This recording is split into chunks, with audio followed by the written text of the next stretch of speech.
History of Jerusalem in Art, Realities and Fantasies.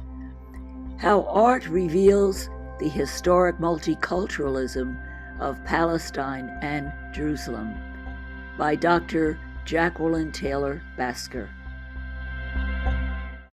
One night when I was sleeping, I had a dream so fair. I stood in old Jerusalem beside the temple there. There are many realities and fantasies about Jerusalem in art. Jerusalem. In 1482, a visiting priest described Jerusalem's inhabitants. Saracens, Greeks, Syrians, Jacobites, Abyssinians, Nestorians, Armenians, Gregorians, Maronites, Turkomans, Bedouins, Assassins, Druze, Mamelukes, Latin and Orthodox Christians, and Jews. Few places, if any, have been the subject of so many biased, inaccurate, or incomplete presentations in publications and the media. Jerusalem, attacked 52 times, captured and recaptured 44 times, besieged 23 times, and destroyed twice. The timeline of Jerusalem from 7000 BC to the present.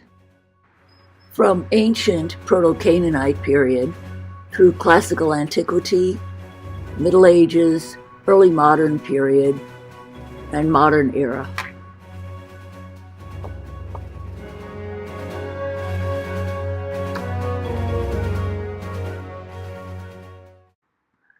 Despite the claim that there never was a Palestine and that the Palestinians were just Arab invaders, there is a long history of settlement in Palestine. Ancient records use the name Palestine going back to the Philistines or Canaanites, 12th century BCE, and the Romans applied the name to Judea in the 2nd century BCE. This is a print by Hadrian in 1712, which is a timeline of historical references to the name Palestine. The article by Philippe Bostrom in Haaretz in May 2018, covering the ceremony opening the U.S. Embassy in Jerusalem, was entitled "Jerusalem, the Not-So-Eternal Capital of the Jewish People," and it pointed out that Jerusalem functioned as their capital only for short periods in history, despite the claims of Netanyahu in his speech that it had been the capital of Israel for 3,000 years. The reality is that Jerusalem has been a major center since Neolithic times. The reality is that the sacred sites and names of today's monotheistic religions are based on ancient Canaanite names and sites. They invented the first alphabet. They had profound influence on Greek culture, its mythology, its language and alphabet. They founded the first city-state in Thebes, the beginning of democracy. And here is the oldest inscription from 10th century BCE, found in Jerusalem in an unknown Canaanite language. Archaeology suggests that the first settlement was near Gihon Spring, around 4500 to 3500 BCE. The first mention of the city was in around 2000 BCE in the Middle Kingdom Egyptian execration texts, where the city was recorded as Rusalimon. The root SLM in the name is thought to refer to either peace, compared with salam or shalom in modern Arabic and Hebrew, or Shalim, the god of dusk in the Canaanite religion. Ancient art reveals the reality that Jerusalem was a major Canaanite hub in the Levant. Canaan was a large and prosperous area, independent or under Egypt. Semitic speaking, it stretched from Lebanon, Syria, Jordan, Israel, also known as Phoenicia. Its ritual sacrifice practices influenced the Hebrews in their temple liturgies. This Canaanite amulet of a schematic nude goddess in the Egyptian style from around 1550 BCE from Tel El Ajul in Gaza reveals the multicultural roots of Canaan and Jerusalem. This sculpture shows the fantasy of the modern Canaanite Zionists. It's called Nimrod by Yitzhak Danziger. It's made of red Nubian sandstone from Petra. It shows Nimrod uncircumcised with a bow and falcon on his shoulder, revealing Egyptian influence upon the modern artist. He was part of a group called the Modern Canaanites, which was a cultural ideology founded in 1939 and was very influential on Israeli art, literature, and politics. Its roots were in extreme right-wing fascism, especially Italian and revisionist Zionism. They believed the Middle East was Hebrew-speaking in antiquity. They hoped to revive this Hebrew nation for Arabs as well, not connected to Jewish and Muslim pasts that they thought was backwards and medieval. They opposed the state of Israel as a Jewish people, since the state should be rooted in territory and language, and one could be a Jew anywhere. Israel was only a recent anecdote in Jewish history. They believed the land of Israel was the land of ancient Canaan, the whole Fertile Crescent, and closer to other peoples of the region than to Judaism, from which the Israelis should disassociate themselves. The biblical monarchs were not Jewish, but Hebrew, part of the ancient Near East culture. They pursued scholarship of Ugaritic and Canaanite culture and mythology. They caused much controversy, many arrests, and even some bombings. This tradition of intellectuals criticizing the state of Israel in its current form can be seen in contemporary intellectuals as the writer Meron Benvenisti, who calls Israel a Herrenvolk democracy or master race democracy due to its discrimination against the Palestinians. Abraham Berg, intellectual and politician, said Israel must shed its illusions and choose between racist oppression and democracy. Western art produced many scenes of fantasy in its biblical art, particularly in the 19th century. To the left is Tissot's picture of David and Goliath, and to the right is the reality of the irony of Palestinian boys protesting near Jewish settlements using David's weapon and tactics. David conquered Jerusalem in 1010 BC. David was a complex and controversial character, both in the Bible and in representations in art. On the left, he's shown as a simple shepherd boy in this early Christian catacomb painting, which contrasts greatly with him being shown as a king being coronated in Amiens Cathedral.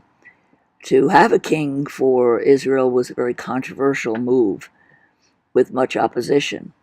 To the right is an illustration of his wife, a former lover Bathsheba, who he was able to marry after he had her husband murdered at the Amman citadel.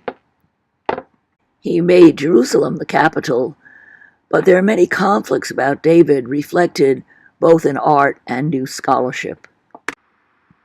So to review the historical realities We know Salem was described in Egyptian records as a ruling city during the Middle Bronze Age. From Egyptian records, here's a foot of an Egyptian official from a sculpture found in Palestine. Then we know that Jerusalem was ruled by Hararian kings, not Hebrews. And here's a bead from that period. And the Israelites are first mentioned in Canaan about 1210 BC. But then we know that Salem collapsed the mid-1100 BC, as many other Bronze Age cities did, and the causes are not quite known. It was reestablished with monumental architecture, some believed to be built by King David and Solomon. And Zionist scholars, as Eilat Mazar, say they found David's palace in Jerusalem, but others argue about the dating and dispute the claim. Solomon followed his father, King David, in 960 BCE. Here's a reconstruction of the first temple built in Jerusalem, fulfilling his father, King David's plan, who had left many blocks of stone and gold for the project. An agreement was made with the king of Tyre, who provided technology and materials, especially lumber from Lebanon, and Phoenician master builders who knew how to do large monuments. They used Phoenician temple architecture as a model. It was later destroyed by the Babylonians in 586 BC, but there's really no evidence to date that it really existed on the Temple Mount. Some archaeologists claim that the Wailing Wall was actually a Roman fortress wall. This 10th century BCE defensive wall, perhaps built by Solomon, between the Temple Mount and what is claimed by some to be David's ancient city, is disputed by many scholars. It is now located in the Arab-Palestinian section of Silwan in East Jerusalem and is a highly contested area. Art reveals that Solomon was important for both medieval Muslims and Christians. Left a painting of King Solomon, shown speaking to the animals from Mughal India, and to the right, King Solomon greeting the Queen of Sheba in a medieval tapestry. The styles are quite different between Islamic depictions of Solomon in art and those of the West, and we wonder why there is this difference in style. There was nothing in early Islam and the Quran that forbade art. Rather, only forbidden was the worship of pagan idols or images. Painting in the new Islamic culture was influenced by Neoplatonic ideas, and it focused not on imitating nature as in Western art, but in creating a conceptual world, not in competition with God's creation, purposely rejecting perspective and the third dimension. Philosophers such as Al-Farabi, Ibn Sina, and Ibn Rushd emphasized the importance of imagination in the arts. Realism was rejected, and medieval Islam began producing art where figures and space were flat, indicating a spiritual perspective that focused on the eternal essence of forms and the relationship between God's existence and the transient world of nature, to show the world as God sees it, not as humans do. In the West, during the Middle Ages, art was also influenced by Neoplatonism and the ideas of Western theologians as Anselm of Canterbury, John Scotus, Bonaventure, Thomas Aquinas, and Bernard of Clairvaux, who touched upon themes such as the idea of beauty, the vision of God, and the image of Christ. The iconoclast controversy was decided in favor of the use of art in religion, and a theory of beauty developed. Thomas Aquinas also saw beauty, as the Muslims did, as a conceptual activity of the mind.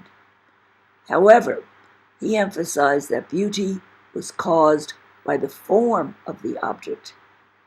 More specifically, the senses of sight and hearing are those through which the beholder perceives the form. For Thomas, these senses are the most important ones for cognition. Therefore, they are the ones employed in perceiving the beautiful. Thomas maintains the objectivity of beauty in the sense that beauty resides in the object. In other words, beauty is not a concept of the mind of the beholder imposed onto a given object. It is found in the tangible forms of what is presented in nature.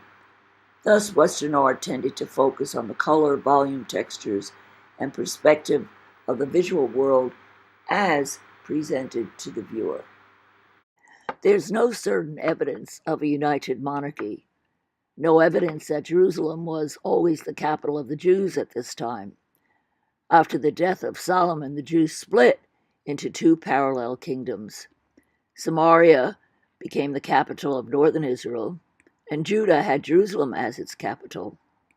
Animal sacrifice, common in the Near East, continued on Canaan altars for Baal and for Yahweh, probably on the site of the Temple Mount. There was continual fighting. Samaria was destroyed ultimately by John Hyrcanus the Maccabee in 108 BCE. Babylon destroys Jerusalem in 586 BCE. The temple and city were destroyed, and it was not used as a capital by the Babylonians. In 539, King Cyrus of Persia permits the Jews to return and rebuild the temple, the actual second temple, also named the Temple of Zerubbabel, after the then governor of Judah. Jerusalem then became the capital for the Jews of Judah.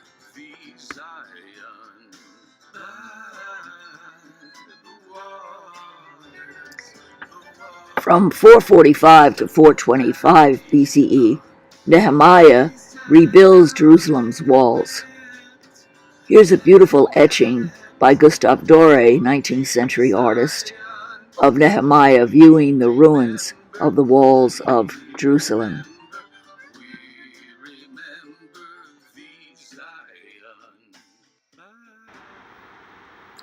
In 332, Alexander the Great conquered Jerusalem, and the Jews welcomed Alexander into Jerusalem to fulfill Daniel's prophecy about his great kingdom. However, he wasn't impressed with their culture or people, but let the tolerant Persian laws remain. He gave Jews special privileges. After his death in 200 BCE, the power went to the Seleucid Empire, who put the ruler Antiochus IV in place, and he changed the tolerant policies and enacted harsh measures, siding with Hellenized Jews to consolidate power. He banned religious rites and ordered the worship of Zeus. The Maccabees led a successful revolt under Simon and retook the temple. Modern scholars see this situation as a civil war between conservative Jews in the country and Hellenized Jews in Jerusalem. In 160 to 167, the Maccabean revolt returns Jerusalem to Jewish control after 25 years of fighting. But Simon Maccabee was murdered by his son-in-law, and then John Hyrcanus I becomes both king and high priest. The art above by Wojciech Stadler from Poland in the 19th century romanticizes these events that were violent and full of butchery and slaughter, both by the Seleucids and Jews on Jews. Below is a picture of so-called Maccabean graves that are tourist destinations in Israel, but actually they are not Maccabean graves. They contain pagan or Christian graves centuries after the Maccabeans. The Hasmonean Jewish dynasty was begun by Simon Maccabeus and was semi-autonomous under the Seleucids from 141 BCE. Jerusalem remained capital, though, for less than a century. Internal quarrels weakened the city, and in 63 BCE, the Romans invaded, and Judah became a Roman province. The Romans installed Antipater the Idumean as governor, and his son Herod became king. Under Herod, Jerusalem was not the capital of the Jews. He rebuilt Samaria, the ancient capital of Israel, that competed with Jerusalem. Next to the Temple Mount, he built the Tower of Antonia for Roman garrisons to monitor the temple. The Hasmoneans declared themselves to be both kings and high priests. This was not acceptable for many Jews. To gain popularity, he made Hanukkah an 8-day feast to celebrate Maccabees' conquest, to be as important as Sukkah, but the feast is not in the Bible or in the Torah. The Feast of Herod, with the beheading of St. John the Baptist, is an extremely large painting by the German Silesian artist Bartholomäus Strobel the Younger. He lived around 1591 to 1650. It is now in the Prado in Madrid. It is an example of how Western art often appropriated biblical scenes from Jerusalem and Palestine to make statements about their own society, creating fantasies derived from historical realities. The painting shows two scenes from the biblical account of the death of John the Baptist. The main part of the painting on the left shows the banquet of Herod Antipas at which his daughter Salome produced the head of John the Baptist. The much smaller execution scene is shown on the right-hand side, to the right of the column, dividing the picture space. The figure includes many portraits of leading figures of the 30 Years' War, and probably other less well-known court figures. It is an example of how the West used the Bible to make statements. Its allegorical appeal to the Christian world was to save Strobel's doomed home country of Silesia, which had suffered greatly from the wars. An image of the head of John the Baptist on a platter appears on the coat of arms of Strobel's home city, which is probably the message of the painting. The only one reacting is Herod, dressed in Middle Eastern clothing. The others, in contemporary dress, ignore the head and are busy eating or posing. They are portraits of many kings, aristocrats, clergy of the time. They are indifferent to John's beheading as they are indifferent to the sufferings of Silesia. They include Henry IV of France pulling a cloth over the fruits of victory with an admiral, generals, counts, and their assassins. At the table, there are queens as Marie de' Medici, kings, and aristocracy. The head of John the Baptist is either a Calvinist Protestant duke or Charles I of England, who was beheaded soon after the painting. Salome, who is bare-breasted, probably does not represent anyone. The dog, often used in symbols in European paintings, here sits up like a lion that may represent the Dutch Republic. In 37 BCE, the Roman client, Jewish Hasmonean king Herod, renovates a second temple, which is actually a third temple, and adds a western wall.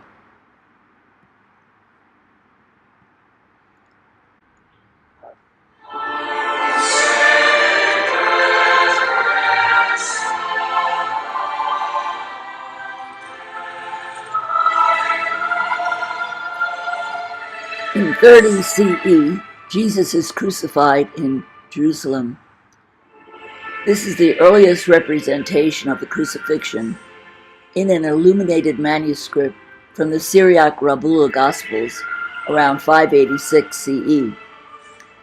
Jesus wept over Jerusalem in the Gospels, and he said, "And when he drew near and saw the city, he wept over it.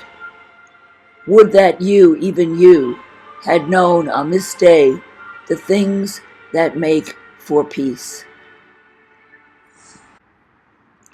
In 63 CE, the Roman general Pompey captured Jerusalem, The Jews revolted, and then the Romans destroyed Jerusalem finally in 70 CE. The painting of the siege and destruction of Jerusalem by the Romans by David Roberts, one of the most famous 19th century painters, was dedicated to historical accuracy based on the writings of the Jewish historian Josephus. Stones from the Western Wall thrown down by the Roman soldiers in the street can still be found in Jerusalem, and on the famous Arch of Titus, the relief sculpture shows the spoils from the destroyed temple in Jerusalem being carried off by the Roman soldiers. In 135, the Emperor Hadrian rebuilt Jerusalem as the Roman city renamed Aelia Capitolina. Hadrian was at first sympathetic to the Jews and allowed them to return and rebuild the temple in another location. However, this provoked another Jewish revolt led by Bar Kokhba that was ultimately crushed. Jews were not allowed in the city for almost 2 centuries afterwards, and Christianity began to rise. Here's a coin of Bar Kokhba called the Son of the Star, shown with the temple and the Messianic star, since he proclaimed he came to the Jews from heaven, a prince with messianic implications. Miracles were attributed to him, including spewing out flames, according to the church historian Eusebius. After Jerusalem's defeat, Hadrian tries to destroy Judaism. Jewish prisoners were sold for the price of a horse. Teaching Mosaic law was forbidden. Judea was renamed Palestine, and pagan sanctuaries placed over Jewish sacred sites. A temple to Jupiter was built on the site of the temple. Hadrian's statue was placed in the Holy of Holies, and the goddess Aphrodite placed on the site of the tomb of Jesus. A marble statue of a pig was placed at the southern gate of Aelia, and Jews were not allowed in Jerusalem. No Jewish armies existed until 1915, when they were recruited for the British Assyrian Jewish Refugee Mule Corps. In 313, Constantine legalized Christianity with his Edict of Milan. Here's his colossal head from Rome, approximately 6 feet tall, just the head. The whole figure was around 40 feet tall, 12.5 meters. The Christians began moving back into Jerusalem, which was renamed Jerusalem again. Jews were allowed to enter the city once a year to pray at the wall. Here is the amazing Mosaic Map from Madhava Jordan from 542. It has an extremely accurate depiction of the region, including a detailed map of Jerusalem. The Christians had moved to Madhava from Karak in the 6th century and built this church, and when it was renovated in the 19th century, this mosaic was found under the church floor. Subsequently, other mosaics were found under the houses of the local Christians, and fortunately the pastor was a priest who was a fan of the classics and a fan of the arts and worked very hard to preserve the heritage. Here's a painting done by the studio of Raphael for the Vatican, showing Constantine kneeling before Pope Sylvester I, promising him control of Rome and all of the Western Empire. Of interest is the rear of the painting, where there are Solomonic columns, twisted columns, supposedly that Constantine took from the temple in Jerusalem and gave to the Pope for the new Basilica of St. Peter. In 325, Jews were allowed to enter the city once a year to pray at the wall. And in 361, Julian the Apostate became emperor and permitted Jews and other religions to come back to live in Jerusalem to counter the influence of Christianity, which he hated because he had been abused much by Christians, kidnapped and kept as a child in a very difficult situation. Jewish temple rebuilding began. However, the rebuilding of the temple by the Jews ended with the death of Julian and a massive earthquake, typical of earthquakes of this region. In 360, the control of Jerusalem goes back to the Eastern Church under Theodosius I. He declares Nicene Christianity the state church and Jerusalem under the Eastern Church. In 386, Jerome moves to Jerusalem, begins translating the Bible, the Vulgate. Many monasteries were founded, and in 451, the Council of Chalcedon confirms Jerusalem as a patriarchate. The reality of Jerome's cave in Bethlehem can be seen in the photograph of what the cave looks like today.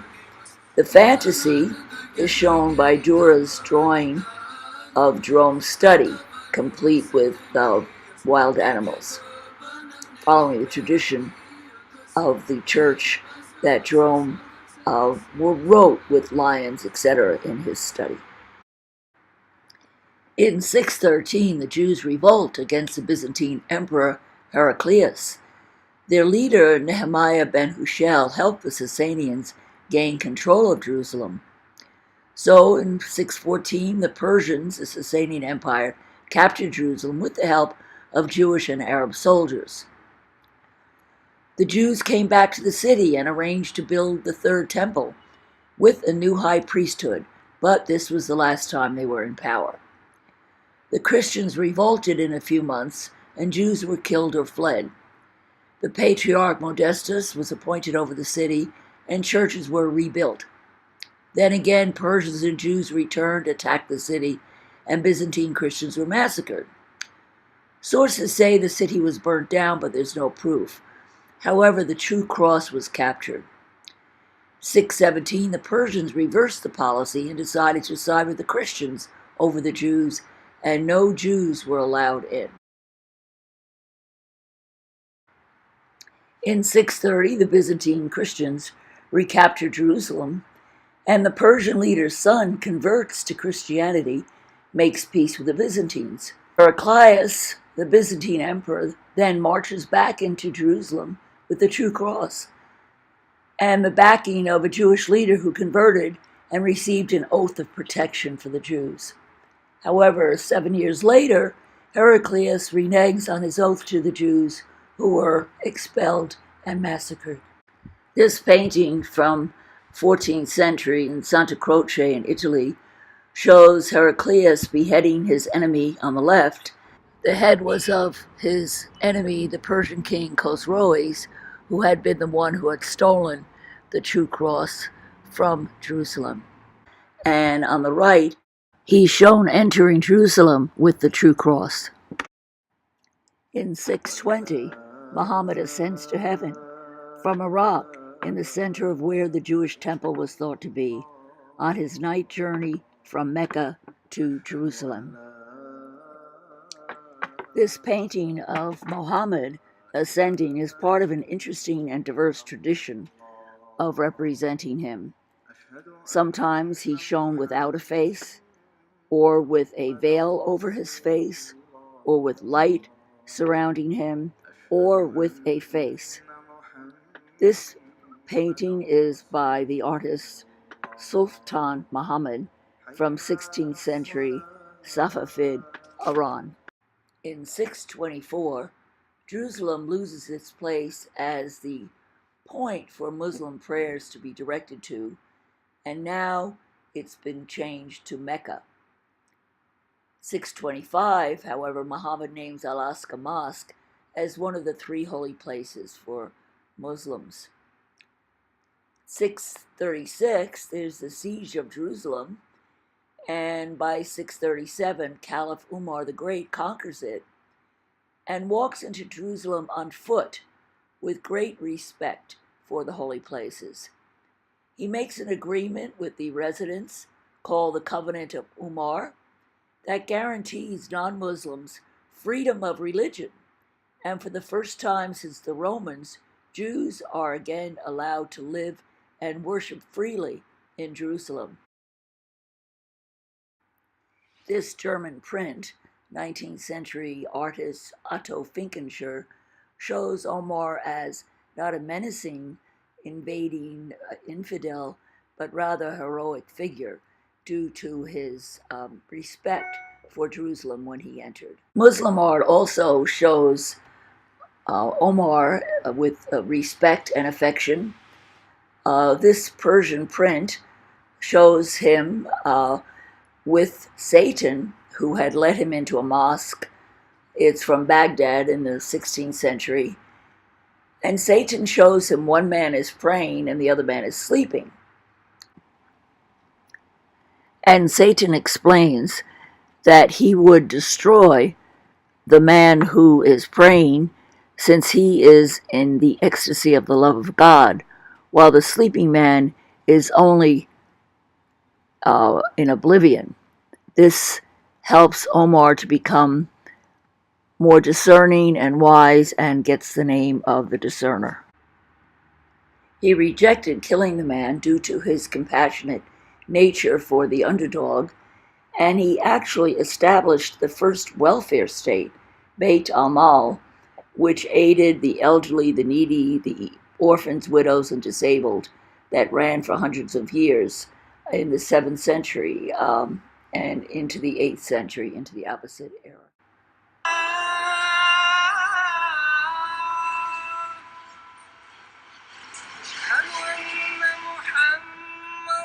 The